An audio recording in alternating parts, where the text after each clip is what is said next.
Bonsoir à tous. Alors, ce podcast sera très bref. Je suis retombée sur une ancienne vidéo de moi que j'avais publiée il y a quelques mois et je suis tombée sur un commentaire, d'une dame qui me parlait de suicide. Elle disait qu'elle avait pensé à se suicider après avoir quitté l'organisation des Témoins de Jéhovah. J'ai également reçu un mail avec, me parlant aussi de suicide.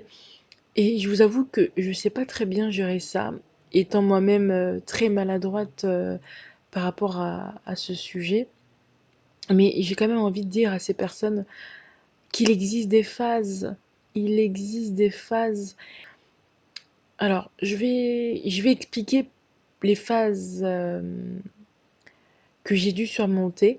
Et peut-être que ça touchera quelques personnes, d'accord? Alors, 2 secondes. Je l'ai écrit pour pas dire n'importe quoi. En fait, après avoir quitté les TJ, vous passerez par des moments de doute. Vous vous demanderez si vous avez vraiment pris la bonne décision, si vous n'avez pas commis la plus grosse erreur de votre vie, etc. Et cela même si votre décision a été motivée par des preuves concrètes que le jéhovisme est un égarement spirituel. Mais ayez à l'esprit et que le doute est humain. Vous n'êtes pas votre propre créateur. Et donc ce sentiment qui vous dépasse est tout à fait légitime. Après le doute, vient le sentiment de solitude. Alors il y a un cliché qui pousse, les gens à croire que les personnes qui ne sont pas «nées dans la vérité» entre guillemets, remontent plus vite la pente, car ils peuvent avoir le soutien de leur famille. Eh ben, c'est pas si vrai, car même si tu es entouré de ta famille, tu ressentiras toujours un vide en toi et autour de toi. Ce sentiment vient du fait que pendant des années, tu as vécu dans un paradigme qui t'a conditionné à avoir des automatismes bien précis que tu ne retrouveras peut-être pas dans ta famille. Et donc ça va générer un manque absurde alors que tu es avec des personnes que tu aimes et qui t'aiment. Ce sentiment de solitude de l'âme, c'est vraiment à l'intérieur, doit absolument être traité. Si comme moi tu as quitté les TJ seul, c'est-à-dire sans mari, sans enfant, etc., il faut impérativement que tu te refasses, par exemple, un cercle d'amis. Alors, je sais que beaucoup de personnes qui quittent cette organisation deviennent ou l'ont toujours été introverties, voire agoraphobes. Dans ce cas-là, il faut consulter un professionnel. Alors pour mon cas, lorsque j'étais plus jeune, je m'étais rendue dans un service social qui offrait des séances de psy pour jeunes adultes. Mais le jour de ma première séance, je suis tombée de haut. On m'a donné, pour psy un homme déjà, costard cravaté et en plus il était juif. Au-delà de ça, ma première séance fut une catastrophe car l'attitude du mec était totalement irrespectueuse, donc non professionnelle. En gros, je résume, à la fin de la séance, qui a duré à peine 10 minutes, le mec m'a sorti, «Tu m'as l'air bien portante, je pense que 2 séances suffiront». Autrement dit, je fais du social, je suis sous-payée et j'ai pas envie, de perdre mon temps à rassurer une gonzesse qui en plus se ramène avec une robe pailletée et qui m'a l'air plutôt souriante.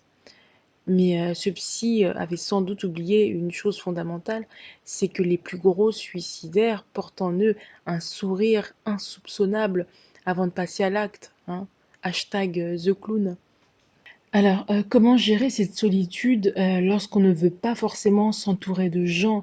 De 2 choses l'une, soit, on rejoint une organisation associative, sportive, artistique, qui nous fait du bien. Vous voyez, il y a toujours cette dimension, de groupe, d'organisation, comme si l'être humain n'était pas fait pour rester seul trop longtemps. D'ailleurs, il y a un verset de la Bible qui dit, qu'il n'est pas bon, que l'homme soit seul, raison pour laquelle Ève fut créée. 3 petits points. Alors, est-ce qu'on doit rejoindre une autre organisation religieuse? Bah, j'ai envie de dire la balle est dans votre camp. Si vous n'êtes pas traumatisé par les religions, alors oui, continuez à chercher, entre guillemets, l'église de Dieu. Pour les autres, vous avez d'autres possibilités qui s'offrent à vous. Je connais des personnes qui se sont trouvées dans le bouddhisme, d'autres dans la méditation, d'autres encore qui sont devenues agnostiques. Donc c'est important que vous trouviez vous-même le paradigme qui vous redonne votre humanité et votre spiritualité profonde. Car au final, si vous regardez bien, tout ce qui nous entoure est de l'ordre du spirituel. L'eau, le vent, le feu, le temps. Ou alors, deuxième option, vous pouvez vous plonger dans le travail, vous adonner à une activité qui vous plaît et parallèlement, cela vous aidera à endurer les quelques mois difficiles. Après la solitude vient le temps de l'éveil. Ce n'est pas le même éveil que vous aviez ressenti lorsque vous avez décidé de quitter les témoins de Jéhovah, par exemple. L'éveil dont je vous parle est différent. En fait, cet éveil est en réalité la reconstruction d'un nouveau paradigme. Vos nouvelles croyances vont prendre le dessus sur vos anciennes croyances. En fait, cette phase d'éveil, c'est la phase de reconstruction. Attention, là, je retrace le parcours d'une personne qui quitte l'organisation des témoins de Jéhovah seule, célibataire, sans enfant. Après cette phase d'éveil, vous avez la phase la plus horrible, selon moi, c'est le désenchantement. Le désenchantement du monde. Je me trouve dans cette phase-là en ce moment. Je ne suis pas heureuse, mais je ne suis pas malheureuse non plus. En fait, je ne suis pas. C'est tout. Je vois les événements qui se déroulent autour de moi, je vois les gens, les comportements, je vais au travail, je discute avec mes collègues sans vraiment créer de lien. Je suis juste là, comme si mon âme attendait une fin, le retentissement d'une cloche par exemple. Je tiens vraiment à souligner que je ne suis pas malheureuse. Je ne ressens pas forcément de vide, mais juste je n'attends plus rien de personne. C'est terrible parce que j'ai la vingtaine, j'ai l'âge de la joie, de la folie et des erreurs et de la vie, diront certains. Mais je n'arrive pas plus à rêver. Je ne me vois plus rêver en fait. C'est à la fois un sentiment euh, agréable car tu as l'impression d'être insensible aux choses, à la vie et donc d'être fort.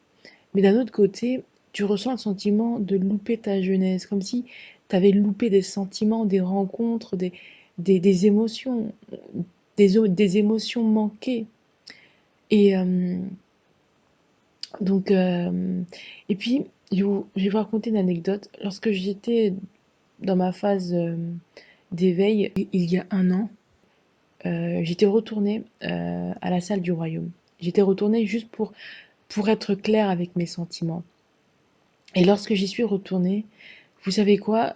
Je m'étais sentie étrangère à tout, à l'organisation, aux gens, au discours, tout, comme si tout était en dehors de moi. Euh, ce n'était pas eux qui avaient changé, c'était moi. J'étais devenue une autre personne et plus rien n'allait être comme avant. J'étais convaincue de cela. Alors j'ignore l'étape d'après, la phase qui m'attend ensuite, mais une chose est sûre, c'est que pour rien au monde je regretterai ma décision. Pourquoi? Parce que ma manière de voir le monde a évolué. J'ai changé. J'ai effectivement fait mourir le vieil homme et c'est peut-être ça l'autre nouvelle naissance. Donc, pour les personnes qui pensent au suicide, qui pensent à la mort, dites-vous bien que c'est une phase importante, mais une phase qui va passer. Demain, quelque chose va vous arriver. Demain, vous allez penser autrement. Demain sera meilleur.